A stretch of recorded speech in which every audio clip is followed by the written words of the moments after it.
오후 예배에 살펴볼 하나님의 말씀 요한복음 14장입니다.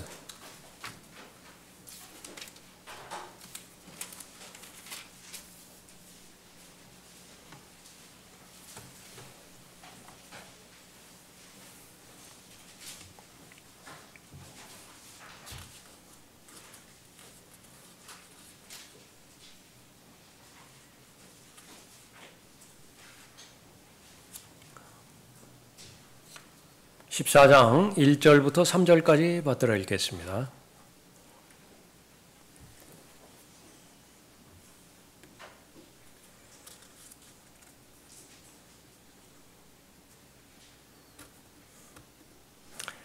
너희는 마음에 근심하지 말라.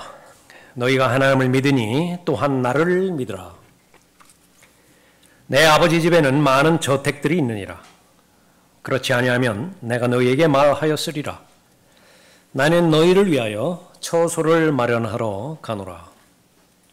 내가 가서 너희를 위하여 처소를 마련하면 다시 와서 너희를 내게로 영접하여 내가 있는 그곳에 너희도 있게 하리라.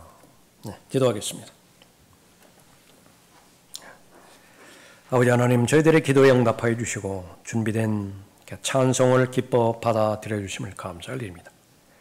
저희들의 마음과 손길을 받으신 주님께서 이제는 이 시간에 주시고자 하는 또 하나님의 마음의 생각들과 계획들을 또 기록된 하나님의 말씀을 통해서 각 사람에게 이렇게 전달해 주시고자 하는데, 내주하시는 성령 하나님께서 친히 가르쳐 주시고 인도하여 주시어서 잘 깨닫고 확신하며 또 그로 말미암아서 마음의 용기를 얻고 담대함 가운데서 매일매일 주님과 동행하며 또 맡겨주신 하나님의 일 진력할 수 있는 그 용기를 허락해 주시기를 간구드립니다. 더욱더 하나님 사랑하게 해주십시오. 더욱더 진리에 대한 열정이 또 뜨거워질 수 있도록 도와주시기를 간구드립니다. 삶의 문제들 아버지 하나님 앞에 담대하게 하나도 빠짐없이 아뢰게 해주시고 보고해드린 그 사항마다 또 하나님의 방법대로 하나님의 때에 최상으로 잘 해결해 주시어서 더욱더 귀한 간증들 많이 소유할 수 있도록 인도해 주시길 원합니다. 이 말씀을 증거할 때에 악의 세력이 공격하지 못하도록 보호해 주시고 또 하나님의 말씀이 증거되는 이 시간을 통해서 하나님께서 기뻐해 주시길 원합니다. 주 예수 그리스도의 이름으로 기도드렸습니다. 아멘.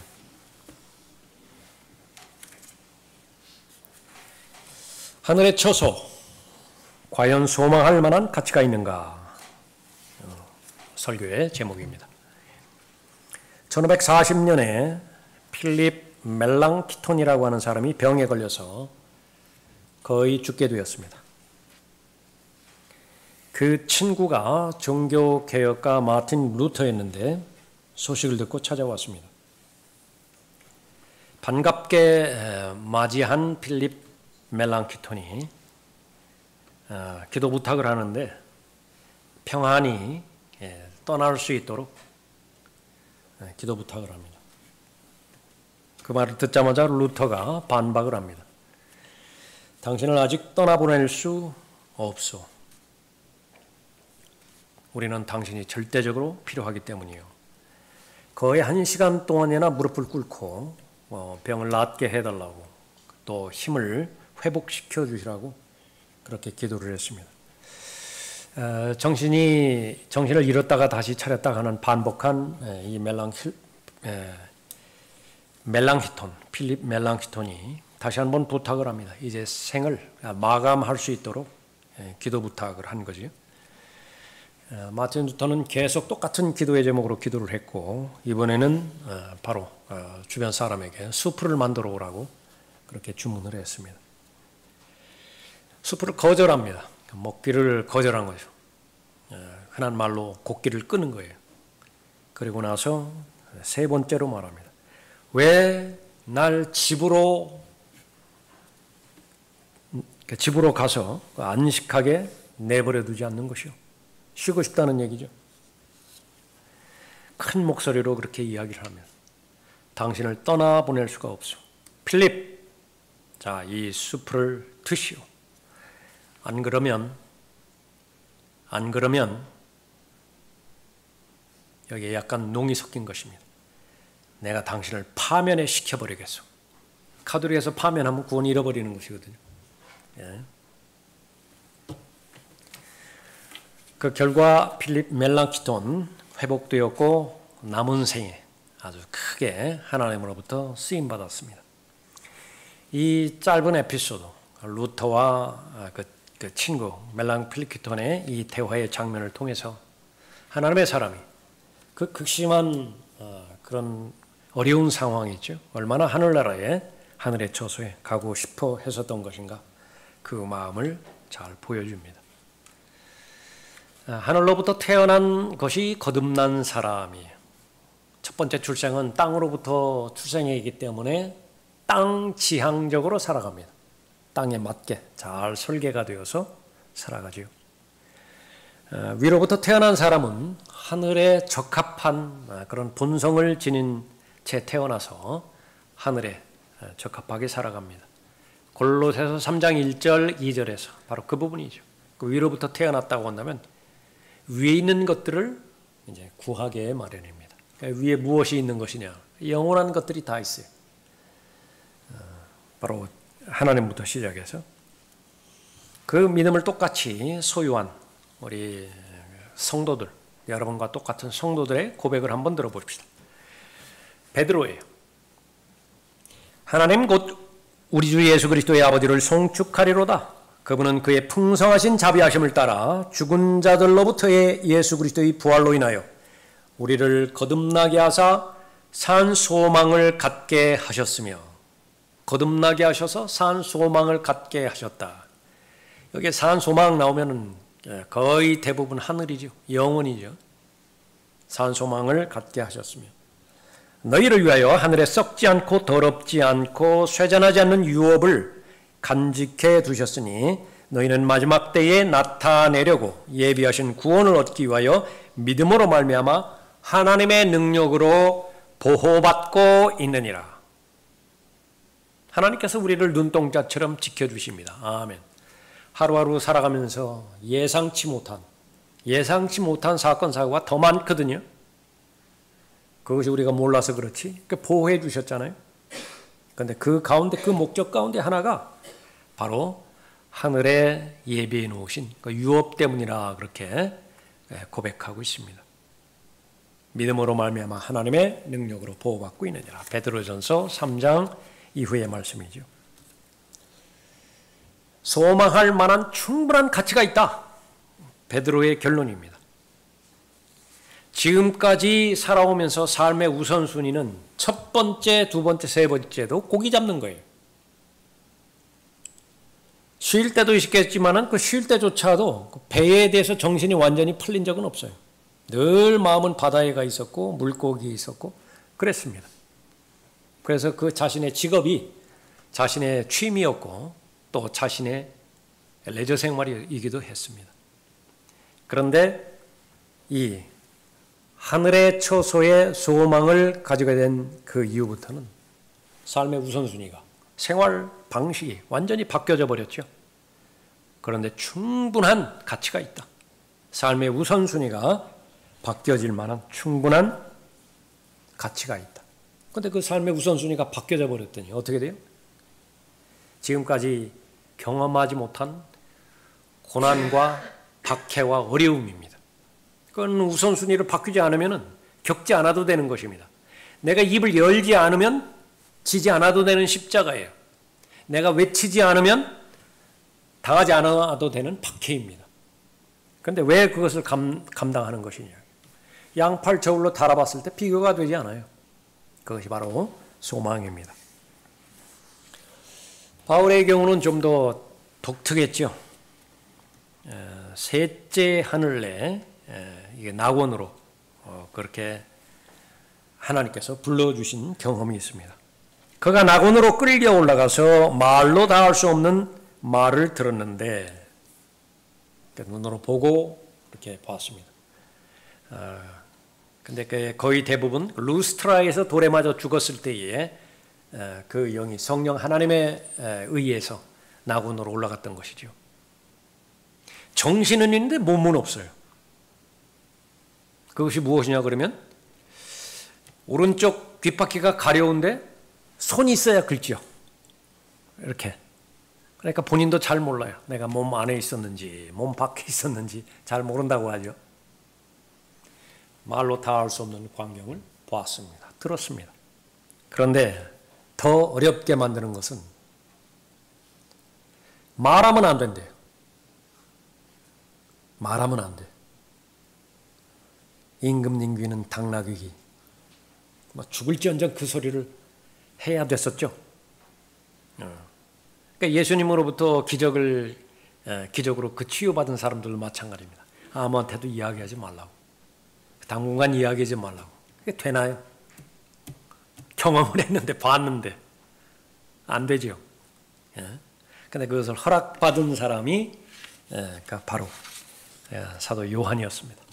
pat모섬에서 더 뚜렷하게 하늘의 초소, 낙원, 더 구체적으로 하나님의 도성, 새 예루살렘을 봤던 것입니다. 요한계시록 7장이라든지 21장, 22장에서 대표적으로 그 하늘의 초소의 영광이 어떻게 펼쳐지는 것인지 뚜렷하게 잘 보았습니다. 모두가 다 고백하는 것입니다. 소망할 가치가 있다. 추구할 만한 가치가 있다. 근데 그냥 소망만 하는 것이 아니라 추구하는 것이 아니라 그렇게 소망을 가지면은 베드로처럼 바울처럼 요한처럼 박해가 따르는 거예요. 유배가 되어지는 것입니다. 계속해서 고린도후서 11장에 있는 것처럼 바다에서의 위험과 강에서의 위험과 육지에서의 위험, 이방인으로부터의 위험과 동족으로부터의 위험, 그럼 교회로 들어오면 교회 안에는 좀 편해야 될 거 아니겠어요? 일생 동안 교회에 대한 염려예요. 그렇게 기뻐하라 그렇게 강조하던 사도 바울도요. 끝까지 슬픔을 이기지 못한 슬픔이 있었어요. 자신의 동족의 구원을 위해서는요. 그것만 생각하면 마음이 무거워요. 천근만근이에요. 무엇 때문에 다 그런 것이냐 그러면 하늘의 처소에 대한 소망 때문에 그런 것입니다. 기록된 성경에 의하면 하늘나라의 상황과 여건 그 부분은 그렇게 많지는 않습니다. 중점이 바로 이 지상에서의 삶이 그렇기 때문에 아마 그럴 것이에요. 그러나 똑같은 마음 한 가지, 그것은 모두가 다 구원받은 하나님의 자녀들은 하나님의 약속에 따라서 하늘의 처소, 하늘나라, 낙원, 새 예루살렘으로 가고 있다라고 하는 사실입니다. 우리의 신분에 대해서는 바로 타국인이라고 말씀하셨고 나그네라 그렇게 말씀하셨죠. 세상은 악으로 뭉쳐져 있습니다. 악한 세상이라 그렇게 말하고 있죠. 육신은 죄들로만 이루어져 있습니다. 육신의 죄들의 몸이에요. 양보하면 안 돼요. 양보하면 안 된다고요.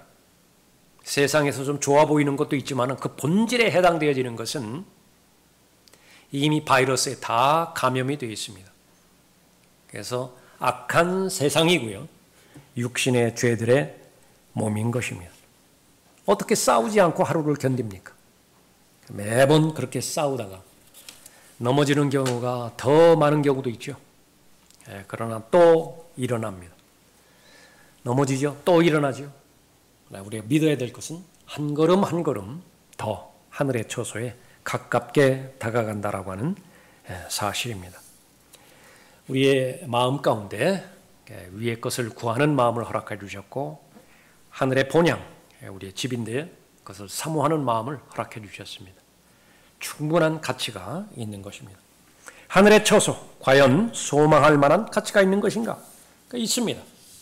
그 이유는 첫 번째로 하늘나라는 거룩한 곳이기 때문에 그런 것입니다. 1절 보십시오. 너희는 마음에 근심하지 말라. 너희가 하나님을 믿으니 또한 나를 믿으라. 내 아버지 집에는 많은 저택들이 있느니라. 그렇지 아니하면 내가 너희에게 말하였으리라. 나는 너희를 위하여 초소를 마련하러 가노라. 하늘의 초소를 아버지의 집이라 그렇게 말씀하셨죠. 아버지 하나님은 거룩하신 분입니다. 거룩하신 분이 계시는 곳은 당연하게 거룩한 장소예요. 하나님의 영광으로 충만할 수밖에 없는 곳입니다. 사랑이 있고 하나님 안에만 있는 화평이 있습니다. 하나님께서 친히 주시는 복이 있고요. 기쁨의 장소인 것입니다. 그것을 하나님과, 거룩하신 하나님과 교제하면 교제할수록, 알아가면 알아갈수록 더 현실적으로 다가오죠. 기쁨에 겨워서, 감격에 겨워서 바울이 고백한 내용입니다. 이는 내게 사는 것이 그리스도니 죽는 것도 유익함이라 강조하는 것입니다. 연연하지 않는 것이죠. 예수 그리스도를 알 때, 예수 그리스도를 아는 지식 안에 다가갔을 때에 그 지식이 주는 특권, 그것은 자유입니다. 부정적인 것으로부터 해방되는 것을 말하는 것인데 가장 두렵게 만드는 것은 성경에 따르면 죽음이라고 말하고 있습니다. 그건 공포스러운 거예요. 협박하는 것입니다. 속박시켜버리죠. 그러니까 거기서부터 자유롭게 해주는 것인데요. 죽음에 대한 관점을 하나님의 관점에서 바라볼 수 있도록 인도해 주시는 것입니다. 그래서 그것은 추록하는 것이고요. 감옥에서 추록하는 것이라. 그것은 계속해서 하루하루 근근히 견디던 억압되어지는 전투장에서, 군대에서 제대하는 것입니다. 이제 다 노연하는 거예요. 그 모든 의무 상황에서 완전히 해방되는 것입니다. 이집트의 노예 생활에서 완전히 옮겨져서 약속의 땅 가나안 땅을 향해서 가는 것이죠. 그것이 바로 죽음입니다. 그래서 유익하다 그렇게 말합니다. 빠르면 빠를수록 좋은 것이 무엇이냐? 다른 사람은 몰라요. 근데 바울의 경우는 죽음이래요. 죽음.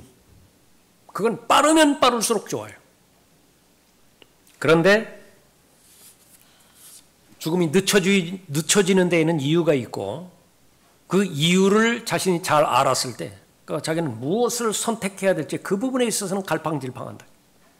나 자신을 바라본다면, 나 혼자의 몸만 바라본다고 한다면 지금 즉시예요. 정답은 지금 즉시라고요.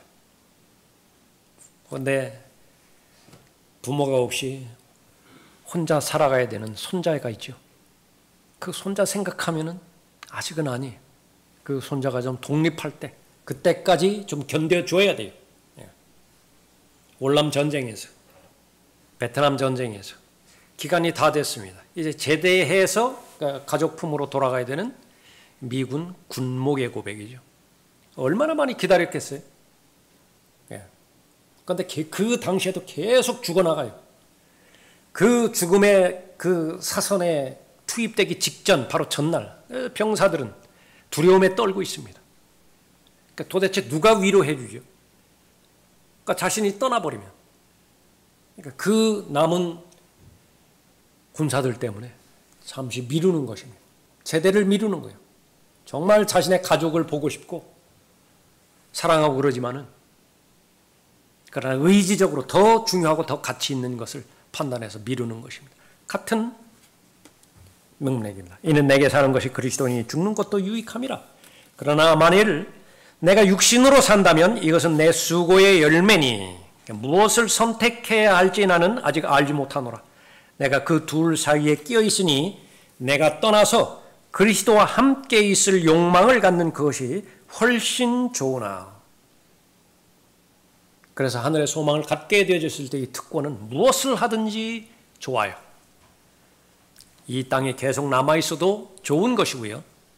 그러나 굳이 비교를 한다고 한다면 훨씬 좋은 것이 빨리 이 몸을 떠나서 하늘에 오르는 것이죠. 강조된 최고 형태의 표현입니다. 훨씬 더 좋다라고 그렇게 말합니다. 여러분이 지금까지 쭉 살아오시면서 기억에 남는 가장 감격스러운 날 한번 떠올려 보십시오. 정말 기뻤다. 그때 과거는 아주 생각하기도 싫지만은 그때 그 순간으로 돌아간다면 그걸 한번 두 번 경험해 보고 싶다. 한두 건 있습니까? 아예 없어요? 그건 너무하잖아요.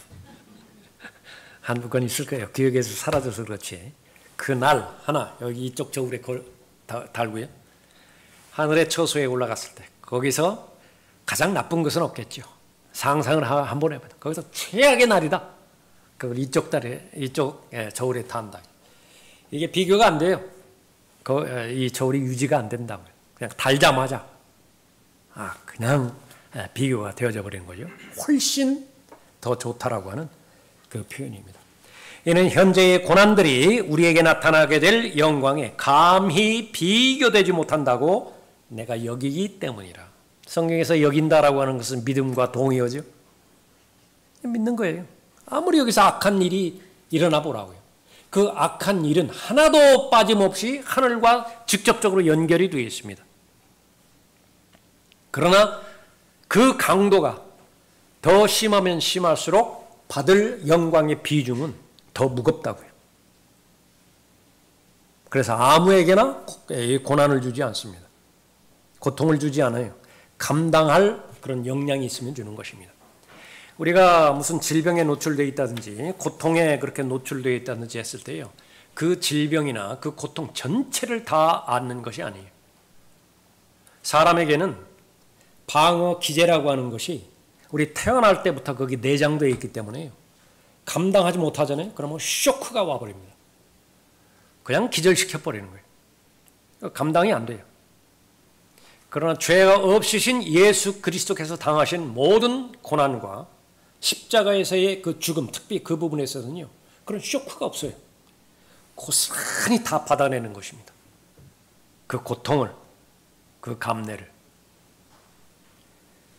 그 보혈의 공로의 그 결과가 바로 하늘의 소망을 우리에게 갖게 되게 해 준 것입니다. 아버지 집에는 많은 저택들이 있다고 말씀하셨죠. 그래서 몇 번인가 말씀드렸습니다. 여러분들이 경험할 수 있는 저택들을 좀 보시라고. 그런 여건이 안 되면은 무슨 그 영상을 통해서라든지 한번 그렇게 보시라고. 그러니까 그것을 무한 확대한 것이 이제 여러분이 가야 될 곳입니다. 하나님의 영광이 있어 그 도성의 광채가 가장 귀한 보석 같고 벽옥 같으며 수정같이 맑고 또 크고 높은 성벽도 있으며 12대문이 있고 그 문에는 12천사와 이름들이 기록되어 있는데 그것은 이스라엘 자손 12지파의 이름이더라. 동편의 문이 3개, 북편의 문이 3개, 남편의 문이 3개, 서편의 문이 3개이며 또 그 도성의 성벽에는 12기초석이 있는데 거기에는 어린 양의 12사도의 이름이 있더라. 전체를 보면 빛나는데 그 빛의 근원은 하나님의 영광이에요. 태양빛이 아니라. 그 하나님의 영광을 반사하는 것이 그러니까 벽옥으로 대표되는 벽옥은 다이아몬드입니다. 형형색색의 보석들, 12가지 보석들이 있죠. 그것이 하나님의 영광과 조화를 이룹니다. 어우러져서 가장 밝게 빛납니다. 성의 높이는 헤아릴 수 없이 높고요. 견고한 성벽으로 둘러싸여 되어 있습니다. 12개의 문이 있고 그 문마다 천사 하나가 서 있습니다. 12지파의 이름이 새겨져 있습니다. 기초석이 마찬가지로 12이 있는데 그것은 바로 사도들의 이름이 기록이 되어 있습니다. 나와 말하는 이는 그 도성과 그 문들과 그 성벽을 측량하려고 금 갈대를 가졌더라. 그 도성은 네모가 반듯하며 길이와 너비가 같더라. 그러므로 그가 갈대로 그 도성을 측량하니 12000 스타디온이요. 길이와 너비와 높이가 같더라. 2400km, 2400km, 높이도 2400km.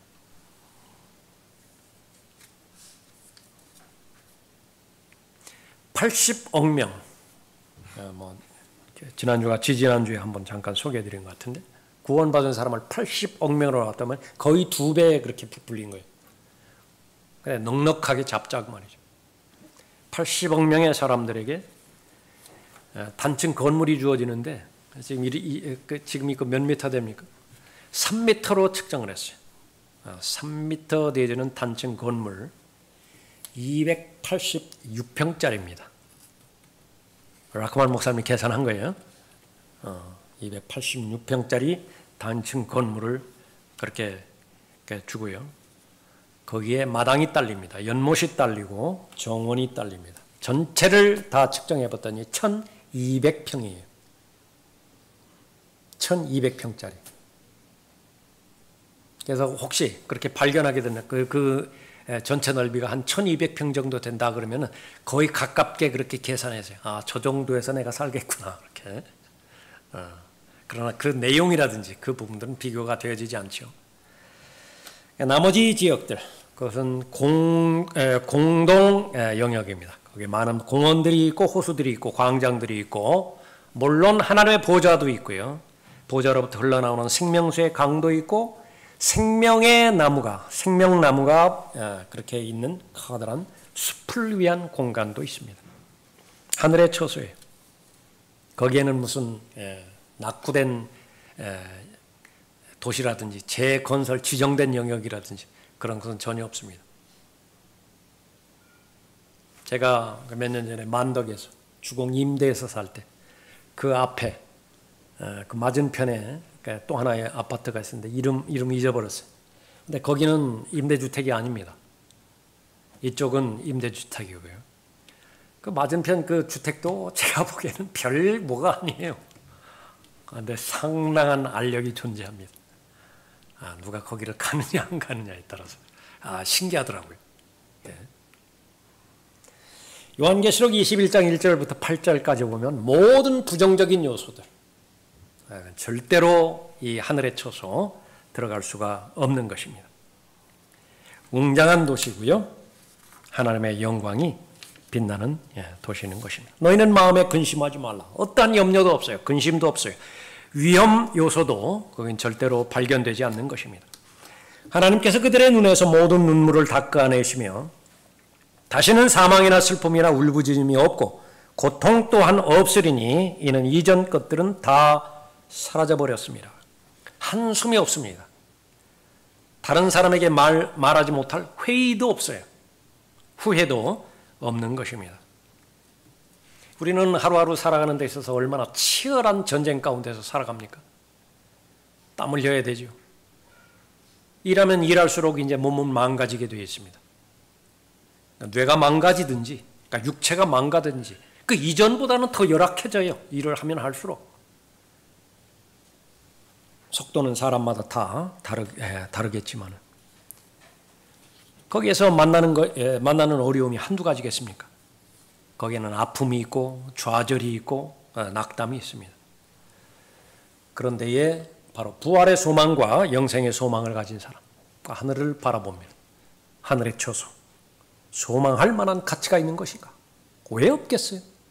그 소망이 없다라고 한다면 우리가 고생하는 것이 무슨 의미가 있겠습니까? 아프리카에서 25년 동안 선교사로 신실하게 주님을 잘 섬겼던 사무엘 모리슨이라고 하는 선교사가 건강이 악화되어서 이제 그쪽 사역을 은퇴를 하고 본향인 미국으로 돌아오게 되었습니다. 배를 타고 돌아오는데 공교롭게도 그 배에 미국 대통령 테디 루스벨트가 같이 탔습니다. 대통령이 왜 배를 타는 것이냐? 휴가 기간 동안에 3주 동안에 아프리카에서 사냥 여행을 마치고 돌아오는 길이었어요. 뉴욕 항구에 배가 도착을 했는데 도착하기 전부터 대통령 환영 인파로 넘쳐납니다. 음악이 울려 퍼지고 현수막이 바람에 펄럭이고 풍선이 하늘에 날아오르고 카메라 플러시가 계속해서 터집니다. 다양한 색종이들이 눈처럼 흩날립니다. 마침내 대통령이 나타나자 그 군정은 우레와 같은 박수 소리와 함께 함성을 이렇게 보냅니다. 정말 왕을 맞이하는 그런 환영과도 흡사한 것입니다. 모든 시선이 대통령에게 쏠립니다. 은퇴한 선교사 사무엘 모리슨 조용히 배에서 내려서 군정들 사이로 빠져나가는데 한 사람도 주목하지 않습니다. 박수 쳐주는 사람도 없고 맞이하는 사람도 없습니다. 하나님의 사람임에도 불구하고 그 광경에 자신도 감정을 가지고 있으니까 그 마음이 허전해지겠죠. 하나님 앞에 이렇게 기도했다고 합니다. 주님, 저 대통령은 아프리카에서 겨우 3주 동안 동물들을 사냥했는데 온 세상이 그를 맞으러 왔습니다. 저는 주님을 위해 25년을 아프리카에서 보냈지만 저를 반겨주는 사람은 아무도 없습니다. 제게 관심을 가지는 이도 없습니다. 근데 그 느낌에 마치 자신의 마음에 이렇게 말씀하시는 것 같았대요. 그러나 사랑하는 아이야, 너는 아직 집에 온 것이 아니란다. 그 대통령은 자기 집에 간 거예요. 너는 아직 집에 온 것이 아니야. 집으로 오면 어떻게 되겠어요? 수많은 천사들이 환영할 것이고 얼마나 휘황찬란한 개선문을 통과하는 역대 왕들과 장군들과 비교가 되겠습니까? 살펴봤지만은 이 세상을 통과하는 모든 그리스도인은 타국인이고 그 순례자입니다. 그 여정 속에서 수많은 어려움들이 포함되어 있습니다. 걸음마다 방해하는 요소들이 깔려져 있죠.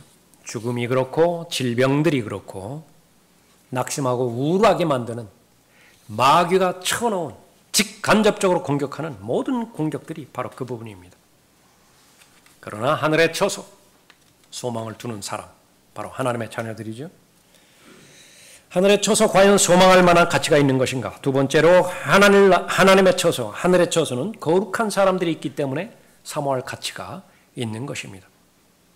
아버지의 집이라고 말씀하셨죠. 그 소망은 욥에게도 있었습니다. 이는 나의 구속주가 살아계시고 훗날 그가 땅에 서실 것임을 내가 알미라. 내 피부의 벌레들이 이 몸을 멸한 뒤에라도 내가 내 몸을 입고 하나님을 보리라. 하나님을 보리라. 대면하리라. 어디에서 보지? 하늘의 처소에서 보는 거예요. 내가 친히 그를 보리니 비록 내 콩팥이 내 안에서 소멸된다 해도, 콩팥만 소멸되나요? 사람마다 다 다르지만 약한 부분, 제일 약한 부분 한 부분부터 이제 무너지기 시작하겠죠. 폐로부터 시작하는 사람도 있고 간으로부터 시작되는 사람도 있고 췌장으로부터 시작되어지는 사람도 있을 것입니다. 근골격계로부터 시작되어지는 사람도 있고. 그럼 어차피 그것은 그냥 예비된 거예요. 거기서 너무 그렇게 안달하면 안 돼요. 문제는 그 다음이죠. 다른 사람이 아닌 내 눈으로 보리라. 뱀이나 닭이 아니라고요. 지금은 사람이었는데 그 다음에는 무슨 모기나 무슨 쥐새끼나 이런 걸로 그렇게 다시 하는 것이 아니라 나라고요, 나. 그리스도인들을 향해서 기록된 예언의 말씀이죠. 사랑하는 자들아, 이제는 우리가 하나님의 아들들이라. 우리가 어떻게 될 것인지는 아직 나타나지 아니하였으나 그가 나타나시면 소망입니다. 예수 그리스도께서 나타나신 것을 위해 산 소망이죠. 동시에 하늘의 처소에 대한 소망을 갖게 되어지는 때이기도 합니다. 우리가 그와 같이 되리라는 것을 아노니 이는 우리가 그분 그대로 그분을 볼 것이기 때문이라. 하나님께서 계실 것이고요. 하나님의 아들 예수님께서 계실 것입니다. 본문에서 약속하고 있죠. 다시 오실 것이다. 다시 와서 너희를 내게로 영접하여 내가 있는 그곳이라고요. 마우간의 마을 구유인가요? 갈릴리 지역인가요? 하늘의 처소입니다. 너희도 있게 하리라. 만왕의 왕이시고 만주의 주이신 주 예수 그리스도와 함께 영원히 함께 할 것입니다. 무엇보다도 기대가 되어지는 것은 성도 간의 완벽한 교제지요. 거룩한 하나님의 사람들이 있는데 거기에는 온전한 사랑과 온전한 교제가 이루어질 것인데 그 온전한 교제는 무엇을 말하는 것이냐? 요한일서 1장 1절부터 3절까지 아버지 하나님과 아들 하나님과 성령 하나님의 교제예요. 무엇을 생각해도 무엇을 말해도 어떤 반응을 보인다 하더라도 서로 오해가 없어요. 나를 이해할 수도 없고 이해해 주려고 하지도 않고 그것이 다 사람들의 다양한 코드입니다. 나를 이해를 못해요. 별것 아닌 일 때문에 나를 이해해 주려고 하지도 않습니다. 그 가운데 섞여서 지금 생활해 나가야 된다고요. 얼마나 버겁습니까? 부담이 됩니까? 얼마나 절제를 해야 돼요. 가려야 돼요. 조심해야 됩니까? 자유롭습니다. 그런 모든 부분들은 자유로워요. 마음껏 얘기하고 마음껏 생각하고 마음껏 상상하고 마음껏 가고 싶은 곳으로 다 가는 것입니다. 거룩한 곳이고 바로 거룩한 사람들이 있습니다. 마지막 세 번째는 하늘나라에 대한 약속이 있기 때문에 하늘에 쳐서 소망할 만한 가치가 있는 것입니다. 1절 보십시오. 너희는 마음에 근심하지 말라. 너희가 하나님을 믿으니 또한 나를 믿으라. 내 아버지 집에는 많은 저택들이 있느니라. 그렇지 아니하면 내가 너희에게 말하였으리라. 나는 너희를 위하여 처소를 마련하러 가노라. 내가 가서 너희를 위하여 처소를 마련하면 다시 와서 너희를 내게로 영접하여 내가 있는 그곳에 너희도 있게 하리라. 아직 이루어지지 않았죠. 그러나 반드시 이루어질 것입니다. 귀한 약속입니다. 귀한 약속.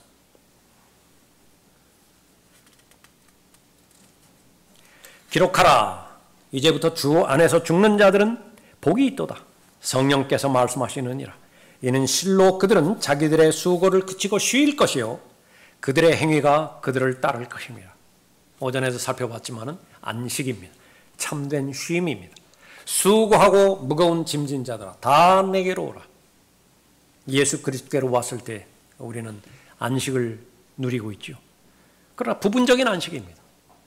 이제 그 안식이 온전하게 질 때에는 몸의 변화가 일어날 것이고요. 거하는 장소의 변화가 일어날 것이고 하나님께서 다스리는 경륜의 변화가 일어날 것입니다. 그때까지 되면 이제는 약속은 다 이루어지는 것입니다. 더 이상 예언은 남아있지 않습니다. 다시 와서 너희를 내게로 영접할 것이다.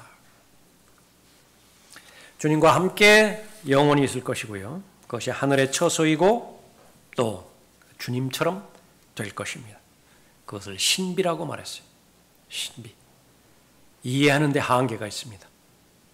아무리 공부하고 하더라도 온전하게 다 아는 데는 한계가 있어요. 그러나 믿을 수는 있습니다. 베드로가 고백했던 것처럼 하늘에 예약이 된 것이 있어요. 유업이 있다고요. 썩지 않을 유업입니다. 더럽거나 쇠하지 않아요. 마찬가지로 우리에게 주신 신비, 그것은 우리의 몸의 변화뿐만 아니라 예수 그리스도처럼 변모돼서 영원히 이루어질 것입니다. 우리는 지금 소망만 가지고 있다고요. 세 가지 소망, 대표적으로 본다면 부활의 소망이 있습니다. 영생의 소망이 있어요. 또 하늘의 소망을 가지고 있죠. 이 모든 부분들이 예수 그리스도께서 다시 오시는 것을 기다리는 산 소망이 이루어지면 자동적으로 다 이루어지는 것입니다. 그 약속을 가지고 있기 때문에 하늘에 쳐서 과연 소망할 만한 가치가 있는 것인가? 예, 그렇습니다. 그러나 지금 땅 밑을 바라보면 바울을 조금 이해할 수 있겠죠. 그 엄청난 셋째 하늘에서 나원을 보고 듣고 경험했는데요. 그렇게 내려가지 않으려고 버틴기다가 할 수 없이 뚝 떨어져 버리니까 세상에 이것은 사람이 살 만한 곳이 아니에요. 그런데도 살아가야 되죠. 달려갈 그 길까지 잘 맞춰야 되는 것입니다.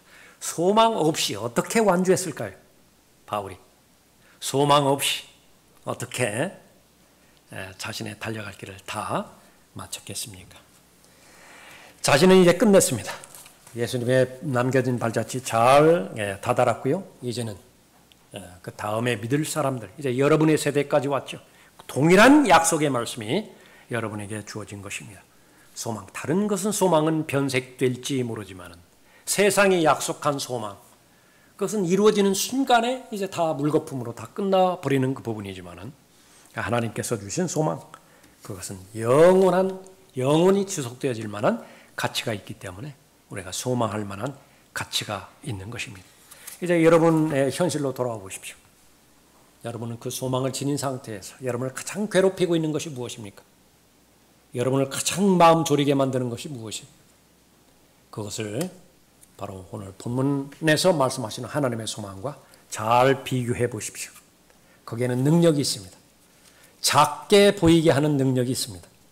그렇게 크게 보이고 그렇게 내 인생 전체를 집어삼킬 것처럼 보였던 그런 난공불락의 성처럼 보였던 삶의 문제가 이제는 비교해서 작아 보이게 만드는 것이죠. 은혜의 능력이고 약속의 말씀의 능력입니다. 기도하겠습니다. 아버지 하나님,